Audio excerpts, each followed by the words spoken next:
Aujourd'hui, Inch'Allah Ta'ala, on va parler d'un sujet très important concernant la ruqya par rapport au mental de la personne, par rapport à comment ça va agir. La ruqya, c'est très important pour ceux qui ne connaissent pas. La ruqya, ça guérit les maladies, deux choses, les maladies, on va dire spirituelles pour ceux qui ne sont pas bien, sont en dépression, ils sont déprimés, quelque chose comme ça. Et les maladies aussi organiques. On va dire organique, c'est quelqu'un a mal au bras, ou mal au ventre, quelque chose comme ça. On peut aller plus loin pour ceux aussi, un exemple, qui sont touchés par moi le culte, par la sorcellerie, par la jalousie, par l'envie, par tout ça. Si vous n'êtes pas abonné, Inch'Allah, je vous invite à abonner, à enregistrer la vidéo, à partager, à activer la cloche aussi, parce qu'on ne donne que des bons conseils sur la sunna par rapport au domaine de la ruqya al-shar'i. Restez avec moi jusqu'à la fin, pour vous montrer, Inch'Allah, comment la ruqya, ça peut vous changer votre vie définitivement vers le bien, Qu'est-ce que c'est la ruqya? La ruqya, c'est des versets coraniques qu'on va réciter sur une personne qui est malade. Cette personne-là, on va réciter sur lui des versets coraniques. Pourquoi? Pour se soigner, pour se guérir, pour la santé mentale, la santé physique. Et parfois, les personnes qui sont touchées par le djinn, par la sorcellerie, par le mauvais œil, par la jalousie, tout ça, on va réciter sur eux des versets de Coran et des invocations prophétiques. Et des invocations prophétiques que le prophète sallallahu alayhi wa sallam est utilisé dans sa vie pour la ruqya et pour la protection mentale. Alors, réduction de pression mentale qu'elle a sur la personne, comme la personne souffre parfois, elle est dans une dépression, elle est déprimée, après ça retire énormément, parfois même ça guérit certaines personnes qui sont malades, qui souffrent, qui sont déprimées, qui sont comme ça, ils sont bien.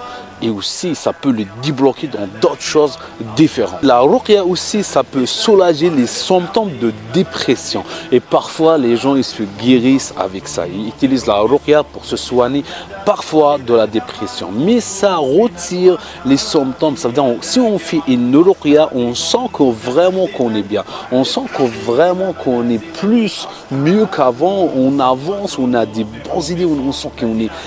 on a l'impression que se retirer, on réfléchit moins, on est bien, on est apaisé. La ruqya aussi améliore la concentration mentale. La concentration, ça veut dire surtout les personnes, un exemple qui sont des examens, les personnes qui sont à l'école, les personnes qui sont à l'université, c'est faire de la ruqya. Oui, écoute, la ruqya, ça peut les aider à être performants, à bien concentrer encore plus.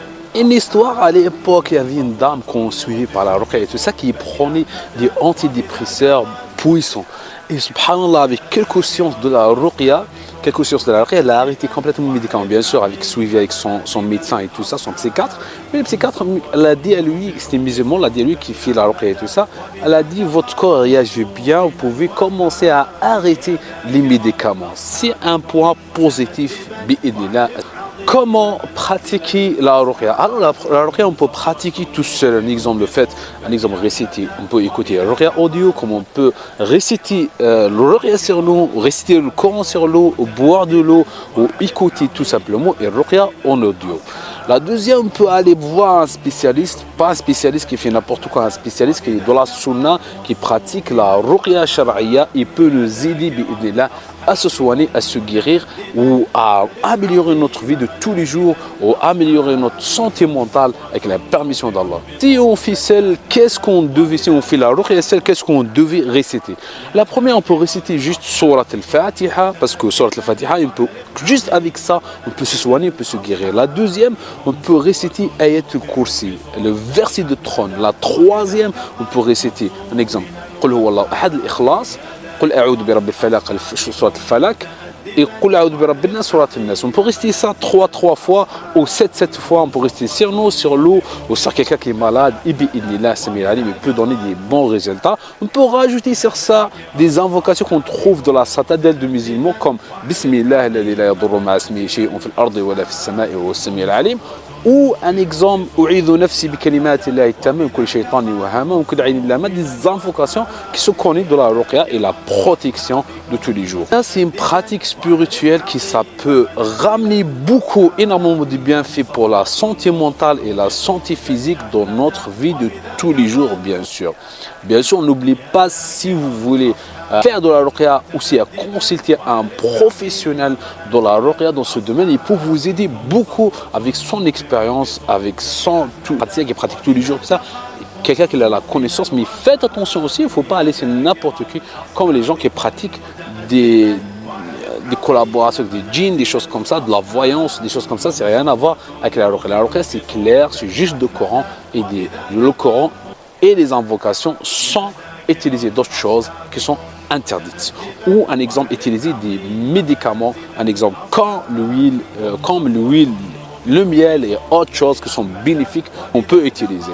Merci de regarder la vidéo jusqu'à là. Si le contenu bien sûr vous plaît, n'hésitez pas, Inch'Allah, à abonner, à activer la cloche, à laisser un commentaire. Et qu'est-ce que vous pensez de tout ça? Qu'est-ce que vous pensez de la ruqya shar'iyya?